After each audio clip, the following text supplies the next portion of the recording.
তৃতীয় বিশ্বের সব দেশ থেকে স্থায়ীভাবে অভিবাসন স্থগিত করবে যুক্তরাষ্ট্র। সামাজিক মাধ্যম ট্রুথ সোশ্যালে এ ঘোষণা দিয়েছেন মার্কিন প্রেসিডেন্ট ডোনাল্ড ট্রাম্প। এ নিয়ে আলোচনা করতে আমাদের সাথে যুক্ত হচ্ছেন চট্টগ্রাম বিশ্ববিদ্যালয়ের আন্তর্জাতিক সম্পর্ক বিভাগের অধ্যাপক ডক্টর ফরিদুল আলম।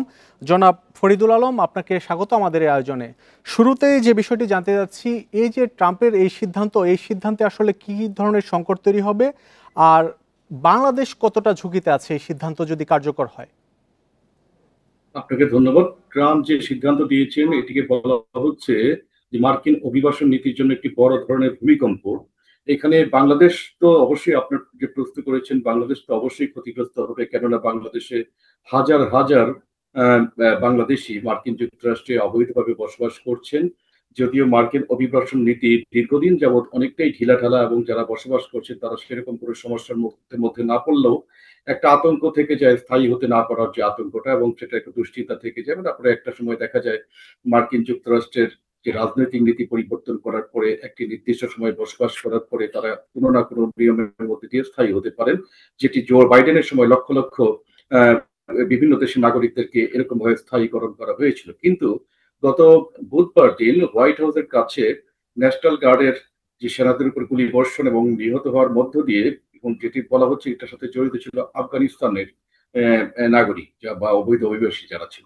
এবং তারপরে গতকালকে মার্কিন প্রেসিডেন্ট তাদের যে ন্যাশনাল থ্যাংকস গিভিং ডে, সেখানে তিনি মার্কিন নাগরিকদেরকে শুভেচ্ছা জানিয়ে পাশাপাশি এটিও বলেন যে তার এই শুভেচ্ছা বার্তা তাদের জন্য নয় যারা মার্কিন মূল্যবোধকে ঘৃণা করে।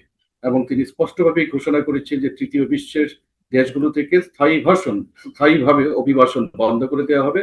এবং শুধু এখানেই তিনি থামেননি, তিনি এটিও বলেছেন যারা বসবাস করছে ইতিমধ্যে, স্থায়ী হয়েছে, তারাও যদি নিরাপত্তার জন্য শঙ্কা হয়ে থাকে, মার্কিন নিরাপত্তার জন্য ঝুঁকি হয়ে থাকে, তাহলে তাদের ক্ষেত্রেও এটিকে পর্যালোচনা করা হবে। এবং 19টি দেশের ক্ষেত্রে তিনি বলেছেন যে যারা ভিসা পেয়ে গেছে অলরেডি পার্মানেন্ট, তারা যেন এটা মার্কিন যুক্তরাষ্ট্রের সংশ্লিষ্ট ডিপার্টমেন্টগুলোকে তিনি নির্দেশ দিয়েছেন যেটা এগুলো পর্যালোচনা করে দেখে এবং প্রয়োজনে তাদের নাগরিকত্ব বাতিল করে তাদের স্ব স্ব দেশে ফেরত পাঠানো হবে। সুতরাং এটি আমাদের জন্য যেমন আরেকটি বিষয় জানতে যাচ্ছি, এই যে ট্রাম্প তৃতীয় বিশ্বের দেশ বলেছেন, আসলে এই তৃতীয় বিশ্বের দেশ বলতে কাদের বুঝিয়েছেন তিনি?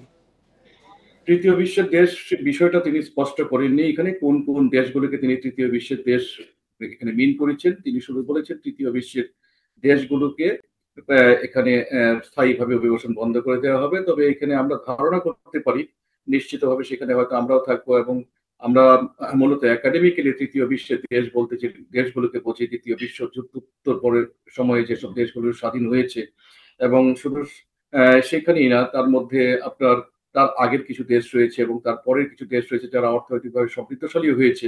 তিনি মূলত সেই দেশগুলোকেই টার্গেট করার চেষ্টা করছেন, যে দেশগুলো থেকে মার্কিন যে ফ্লোটা একটু অভিবাসন ফ্লোটা একটু বেশি, এবং যাদের আপনার মার্কিন যে পলিসির সাথে যাদের কমপ্লায়েন্স রেকর্ডটা ভালো না, সেই বিষয়গুলোকে তিনি হয়তো মিন করার চেষ্টা করেছেন। এবং এখানে অবভিয়াসলি আমরা যেটা মনে করতে পারি যে মিডল ইস্টের কিছু দেশ থাকবে, ল্যাটিন আমেরিকার ভেনিজুয়েলার সাথে মার্কিন যুক্তরাষ্ট্রের সম্পর্কটা এখন ভালো যাচ্ছে না, পাকিস্তান আছে আমাদের দক্ষিণ এশিয়ার মধ্যে। যদিও বাংলাদেশ মার্কিন পলিসির সাথে যে খুব একটা নন কমপ্লায়েন্স, খুব একটা ভালো রেকর্ড নেই, মানে খুব সেরকম কোনো রেকর্ড আছে সেটা মার্কিন যুক্তরাষ্ট্রের পক্ষ থেকে বলা যাচ্ছে না। কিন্তু আমার মনে হয় যে বিষয়টি যখন স্পষ্ট হবে, আমার একটু অপেক্ষা করতে হবে আমাদের, যে স্পষ্ট করলে পরে বোঝা যাবে। কিন্তু অবভিয়াসলি আরেকটি বিষয় জানতে যাচ্ছি, ট্রাম্প যদি এই সিদ্ধান্ত কার্যকর করে সেক্ষেত্রে বাংলাদেশের সাথে যে অর্থনৈতিক সম্পর্ক বা ব্যবসায়িক সম্পর্ক, সেক্ষেত্রে কোনো প্রভাব পড়বে কিনা? খুব একটি প্রভাব পড়ার কোনো কারণ এখানে নেই, কারণ এখানে কমপ্লিটলি মার্কিন যে ইমিগ্রেশন ডিপার্টমেন্টের একটি বিষয়, এবং সেটি হচ্ছে যে ইমিগ্রেশন পলিসি যেটা আছে, সেই পলিসি মাঝখানেও একটা রিভিশনের মধ্য দিয়ে মার্কিন যুক্তরাষ্ট্র গিয়েছে। যেমনটা তারা নতুন করে যেটা বলছে যে EB-5 একটা ভিসা আছে মার্কিন যুক্তরাষ্ট্রে, যেটি 1990 সাল থেকে চালু রয়েছে, কিন্তু মাঝখানে সেই EB-5 এর খুব একটি বেশি আমরা গুরুত্ব দেখিনি, বা সেটি খুব একটি বেশি চর্চা আমরা দেখিনি।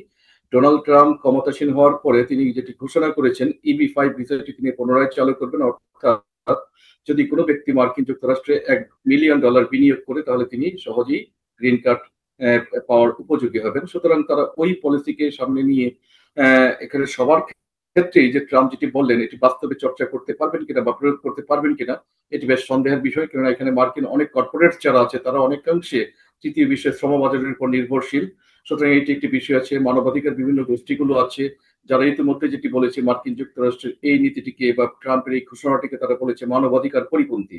সুতরাং তিনি বললেও তিনি বাস্তবে এটিকে কার্যকর করতে পারবেন কিনা তার দলের একটি বিষয় আছে। কংগ্রেস এবং সিনেটে এটি পারমিশনের ব্যাপারে অ্যাপ্রুভালের বিষয় রয়েছে। সবকিছু মিলে আমরা যেটি মনে করি যে উনি বলেছেন হ্যাঁ মার্কিন একটা আতঙ্কের বিষয়, তিনি তাৎক্ষণিকভাবে অনেক সময় অনেক কথাই বলে বসেন, কিন্তু মার্কিন যুক্তরাষ্ট্রের মতো একটি দেশে এটিকে প্রয়োগ করতে পারাটা এবং এটি বাস্তবায়ন করতে পারাটা অনেক ধরনের চ্যালেঞ্জ এখানে রয়েছে। এইসব চ্যালেঞ্জকে তিনি কতটুকু ওভারকাম করে বাস্তবে রূপ দিতে পারবেন সেটি নিয়ে কিন্তু শঙ্কা থেকেই যায়। তারপরে আমাদের দিক থেকে কিছুটা আশঙ্কার একটি বিষয় তো রয়েছেই যে এই ধরনের একটি ঘোষণা আসলে অনেক মানুষ যারা মার্কিন যুক্তরাষ্ট্রে দীর্ঘ সময় ধরে বসবাস করছেন তাদের নতুন করে একটি চিন্তার কারণ হয়ে গেছে, দুশ্চিন্তার কারণ হয়ে গেছে। এবং এটিকে আমি মনে করি আপনার যে কথাটি রয়েছে বিনিয়োগ বা ব্যবসা বাণিজ্য, সেটির ক্ষেত্রে সেটি একটি সম্পূর্ণ ভিন্ন বিষয়। সেটির ক্ষেত্রে খুব একটি প্রভাব পড়বে বলে মনে হয় না। তবে মার্কিন আভ্যন্তরীণ ব্যবস্থায় একটি বড় ধরনের প্রভাব পড়বে এবং আভ্যন্তরীণভাবেই তিনি এক ধরনের বাধার সম্মুখীন হতে পারে বলে আমরা মনে করি। জনাব ফরিদুল আলম, আমাদের সাথে যুক্ত হওয়ার জন্য আপনাকে অনেক ধন্যবাদ।